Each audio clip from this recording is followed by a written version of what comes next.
अस्सलामुअलैकुम। आज मैं कबर्ड साफ़ करने का तरीका बता रही हूँ कि किस तरह हम घर में जो है वो ईज़िली कबर्ड को साफ़ करके चमका सकते हैं। कबर्ड को पॉलिश करने से पहले उसे किसी भी कपड़े से अच्छी तरीके से साफ़ कर लें ताकि उस पर जो कबर्ड पे जो मिट्टी लगी हो वो साफ़ हो जाए और जो हम पॉलिश करें वो कबर्ड पर लगने से जो है वो कबर्ड वो चमकदार हो जाए।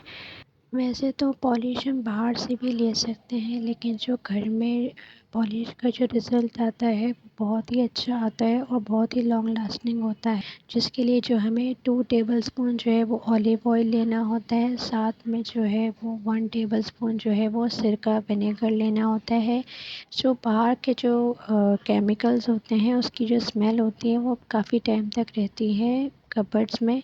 बट अगर हम ये यूज़ करेंगे, होममेड चीज़ें यूज़ करेंगे, तो उससे जो है वो बहुत अच्छी स्मेल आती है और ऐसी स्मेल भी नहीं होती जैसे बाहर के केमिकल्स में जो स्मेल आती है ना, उस टाइप की बिल्कुल भी स्मेल नहीं होती इसमें। मिक्स करने के बाद जो है वो कॉटन का जो मैंने रुई ली है, जो कि जो है पेंट में यूज़ होती है, उसके हेल्प से जो है मैंने कबो पॉलिश किया है, मतलब कबर्ड को क्लीन किया है। ये हम जो है सिर्फ कबर्ड नहीं बल्कि कैबिनेट्स भी इससे क्लीन कर सकते हैं, थोड़े थोड़े हिस्से में और एक सीक्वेंस में करना है।